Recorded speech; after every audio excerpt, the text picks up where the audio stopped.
मैं पढ़ता तो हूँ, हम खाते तो हैं, वे हंसते तो हैं।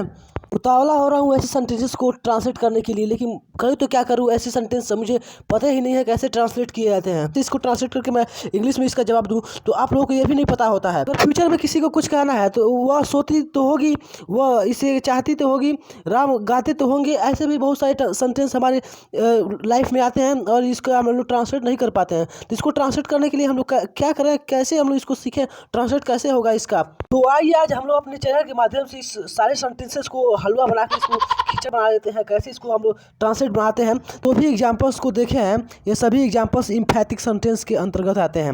ये इम्पैथिक सेंटेंस होता क्या है, तो देखिए इस इम्पैथी का मतलब होता है जोरदार। जोरदार आप लोग समझते होंगे कि जिस भी सेंटेंस में जोर दिया जाता है उसको हम लोग जोरदार सेंटेंस, मतलब उसमें जोर दिया गया है तो उस वाक्य को हम लोग जोरदार वाक्य कहेंगे।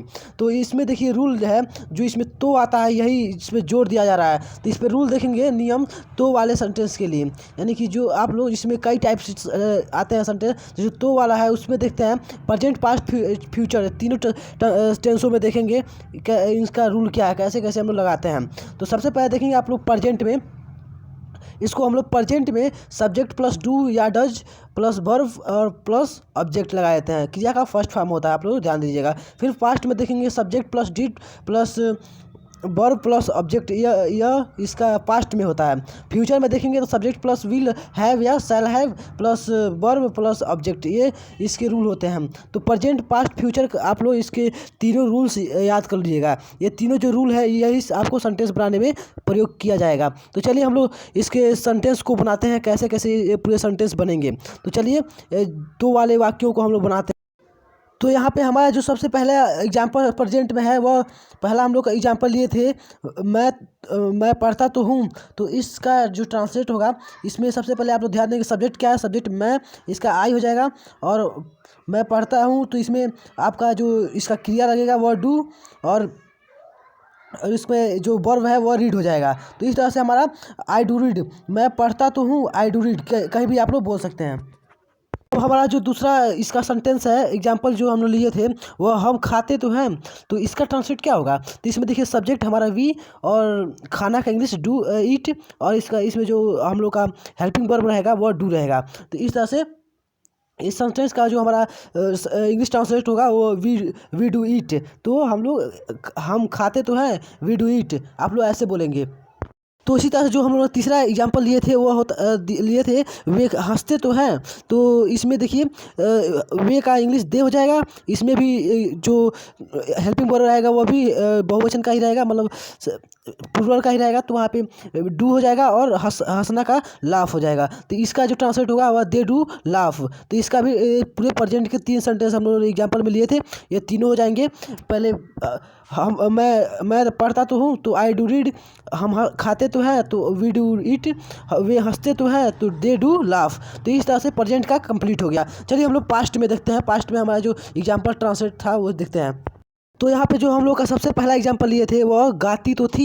तो इसका क्या ट्रांसलेट होगा, वह का सी हो जाएगा, और गाना का सिंग, इसमें जो हेल्पिंग वर्ब लगता है वह सिंगुलर एक ही लगता है, तो उसमें डिड हो जाएगा। तो इसका ट्रांसलेट क्या होगा, सी डिड सिंग। आप लोग इसको अच्छी तरह से नोट कर लीजिएगा। उसके बाद दिया है दूसरा जो हमारा एग्जाम्पल था वह होता है, दिया था कि मोहन सोता तो था, तो मोहन डिड स्लीप। तो ये आप लोग ध्यान दीजिएगा, मोहन का इंग्लिश मोहन ही हो जाएगा और सोना का स्लीप, तो यहाँ पे हो जाएगा। उसके बाद देखिए तीसरा जो एग्जाम्पल लिए थे, रमेश चलता तो था। तो रमेश तो आप जानते ही हैं नाउन है, तो इसका इंग्लिश रमेश, और चलना का क्या होता है, वाल्क होता है। तो इसमें हेल्पिंग वर्ब डिड हो जाएगा। तो क्या होगा, रमेश डिड वाल्क। तो ये सभी सेंटेंसेस को अगर एक बार रिवाइज करें तो वह गाती तो थी तो सी डिड सिंग, मोहन सोता तो था तो मोहन डिड स्लीप, रमेश चलता तो था रमेश डिड वॉक। ऐसे आप लोग बहुत सारे सेंटेंसेस को, अनगिनत सेंटेंसेस को आप लोग ट्रांसलेट कर सकते हैं, और आप लोग डेली लाइफ में अपने यूज कर सकते हैं। ये बहुत ही इंपॉर्टेंट्स है कि कोई भी चीज़ में बताया जाता है। तो चलिए हम लोग फ्यूचर में जो हम लोग ने एग्जांपल लिया था उस फ्यूचर टेंस में एग्जांपल्स को हम लोग अपने देखते हैं, उसको ट्रांसलेट करते हैं बहुत ही आसानी तरीके से, ऐसे ही।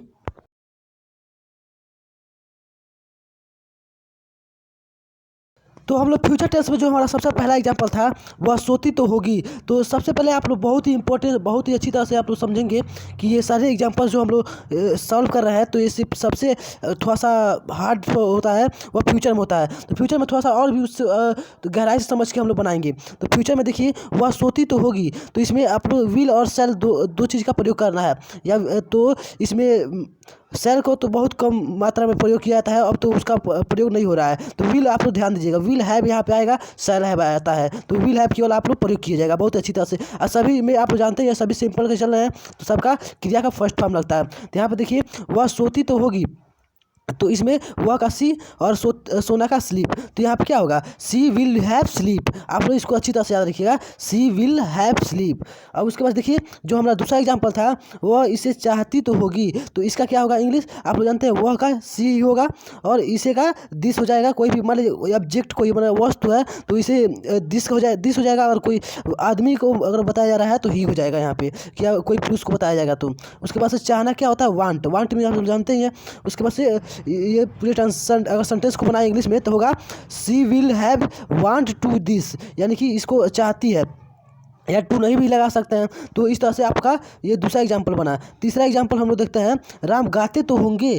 तो आप लोग होगा चाहे होंगे आप लोग अपने लैंग्वेज के अनुसार लिख सकते हैं, छोटे से बड़े जैसे समझे। तो उसके बाद देखिए यहाँ पे तो जो राम का जो यह तो नाउन है, इसके बाद राम हो जाएगा और गाना का सिंग, तो इसका कंप्लीट ट्रांसलेट हो जाएगा राम विल हैव सिंग। तो इस तरह से आप लोगों का ट्रांसलेट इस तरह से प्रेजेंट पास्ट फ्यूचर का कंप्लीट हो गया। यह जो फ्यूचर वाला एक बार और रिवीजन करते हैं तो वह सोती तो होगी, सी विल हैव स्लीप। वह इसे चाहती तो होगी तो she will have want to this. Ram गाते तो होंगे, राम विल हैव सिंग। तो इस तरह से ये पूरे टेंस के बन गए।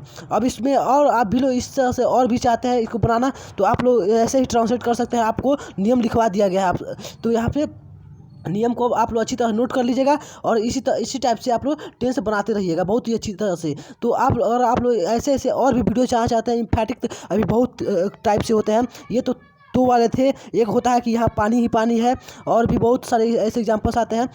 वह तुमको जाना ही होगा, ऐसे जहाँ ही आता है ही पे जोर लगाया जाता है तो वह और भी इससे अच्छा बनता है। जैसे आप लोग किसी कह सकते हैं कि वहाँ तो खाना ही खाना है, वहाँ तो पत्थर ही पत्थर है। तो ये भी सब बहुत ही मतलब बहुत ही ज़्यादा ऐसे टाइप के सेंटेंस आते हैं। तो उस वीडियो को भी पाने के लिए आप लोग हमारे चैनल को सब्सक्राइब करके बेल आइकन प्रेस कर लीजिएगा और कमेंट बॉक्स में जरूर बताइएगा कि यह आपको वह वीडियो की ज़रूरत है कि नहीं है। और कमेंट बॉक्स में ये भी बताइएगा कि आपको यह वीडियो कैसा लगा। चलिए इसी के साथ thanks for watching my video last. जय हिंद।